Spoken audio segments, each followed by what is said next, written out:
ओम भूर्भुवस्वः तत्सवितुर्वरेण्यं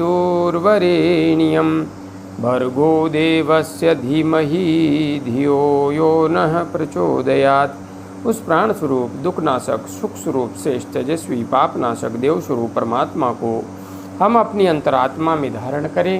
वह परमात्मा हमारी बुद्धि को सतमार्ग की ओर प्रेरित करे। भाइयों बहनों, जय श्री राम, जय गुरुदेव, जय माँ आदिशक्ति। आप सभी भाइयों बहनों की साधना से संबंधित जिज्ञासाओं का समाधान करते हुए मैं आज कुछ महत्वपूर्ण जिज्ञासाओं को यहाँ पर सम्मिलित कर रहा हूँ। भाई संजीत सोलंकी जी ने अपनी अत्यंत महत्वपूर्ण जिज्ञासा प्रकट करते हुए लिखा है, गुरुजी क्या गायत्री मंत्र का जप करना ही जरूरी है या मैं सिर्फ श्वास पर ही ध्यान दे सकता हूँ? क्या मंत्र जाप से मैं जल्दी अपने लक्ष्य तक पहुँच सकता हूँ? भाई संजीत सोलंकी जी, आपने जो जिज्ञासा रखी है निश्चित रूप से यह बहुत ही सुंदर जिज्ञासा है।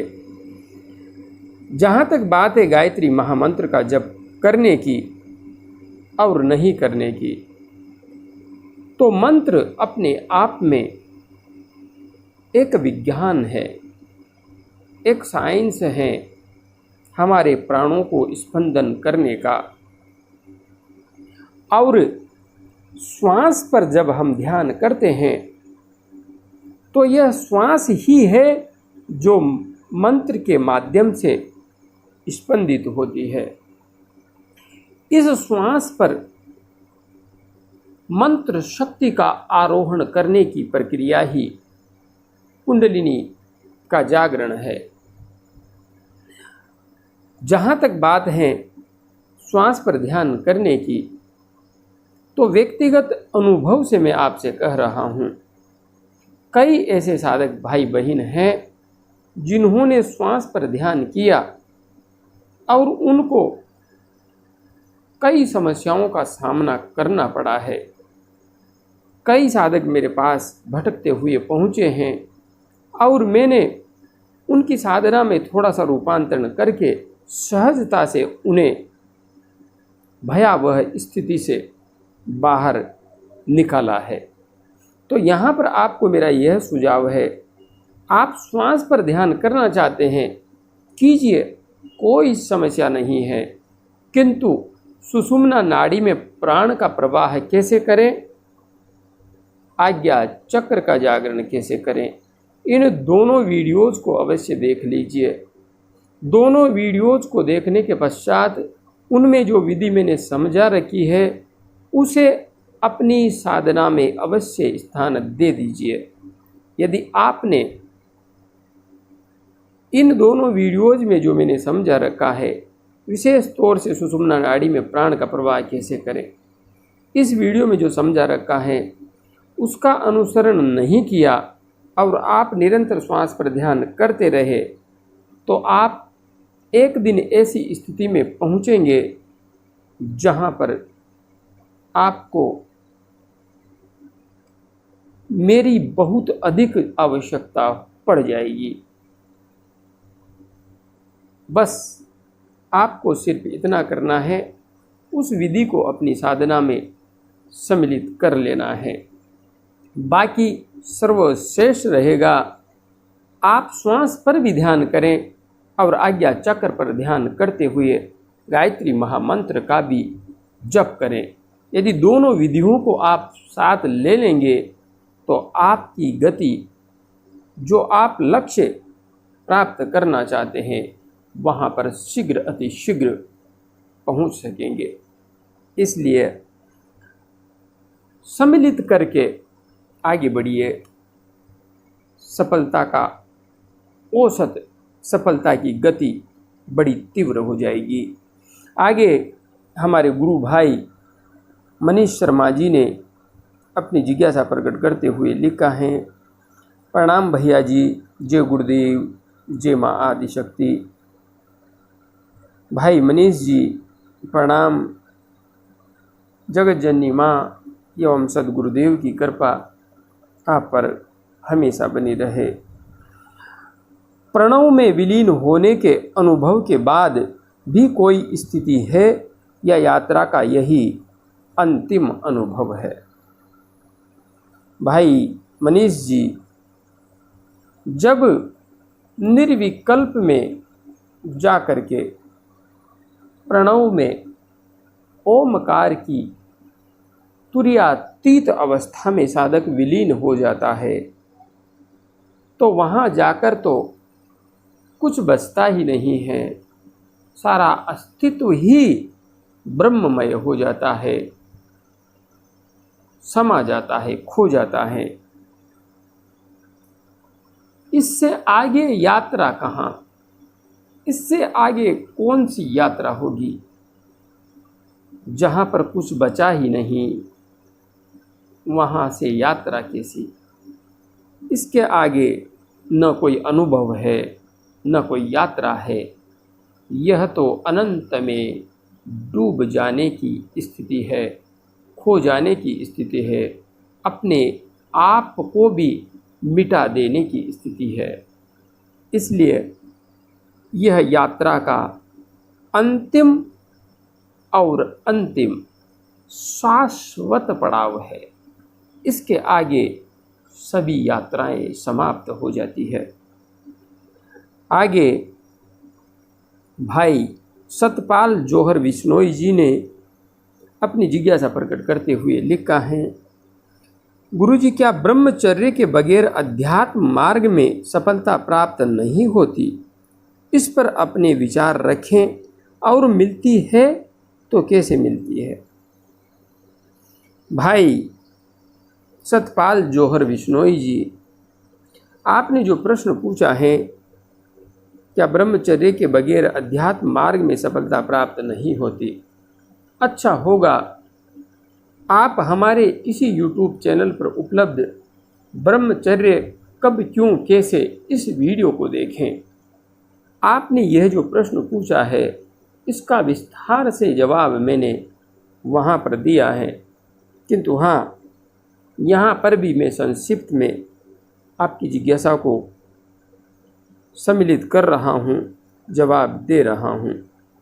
जहाँ तक बात है ब्रह्मचर्य की, तो ब्रह्मचर्य शब्द की वर्तमान परिप्रेक्ष्य में व्याख्या ही बड़ी विकृत कर ली गई है। ब्रह्मचर्य का अर्थ स्त्री का पुरुष से दूर रहना और पुरुष का स्त्री से दूर होना मान लिया गया है, जबकि यह ब्रह्मचर्य की परिभाषा बिल्कुल भी नहीं है। ब्रह्म शब्द का अर्थ होता है ज्ञान, और चर्य का अर्थ होता है आचरण, अर्थात ज्ञान युक्त आचरण। सोच समझ करके जीवन में धारण किया गया आचरण ही ब्रह्मचर्य है। हमारे समस्त ऋषि मुनि गृहस्थ थे, जिन्हें हम देवता कहते हैं, वे भी गृहस्थ थे, किंतु हमने आध्यात्मिक उन्नति का आधार सिर्फ ब्रह्मचर्य को मान लिया और ब्रह्मचर्य की गलत व्याख्या समझ ली।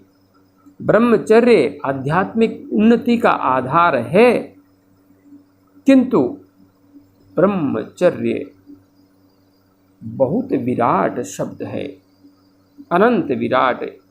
यह स्त्री एवं पुरुष के दूर होने से उतना संबंधित नहीं है जितना कि यह विचारों की पवित्रता से संबंधित है। पति पत्नी साथ रह रहे हैं, समय समय पर उनके बीच में संभोग की क्रिया भी यदि संपन्न होती है, तो ब्रह्मचर्य खंडित नहीं हो रहा है। इससे साधना में कभी कोई भी बाधा नहीं आती है। मैं पूर्ण दावे से कह रहा हूँ, कोई बाधा नहीं आती है। किंतु एक ऐसा व्यक्ति जिसने विवाह नहीं किया और उसका मन हमेशा कामुक विचारों में भटकता रहता है। दिखाई देने में वह ब्रह्मचारी है, किंतु उस गृहस्थ से गया गुजरा है जो अपनी पत्नी के साथ रहता है। एक वह स्त्री जो बिल्कुल ब्रह्मचारिणी है, विवाह नहीं किया है, किंतु उसके मन में भी काम भाव जागृत होता है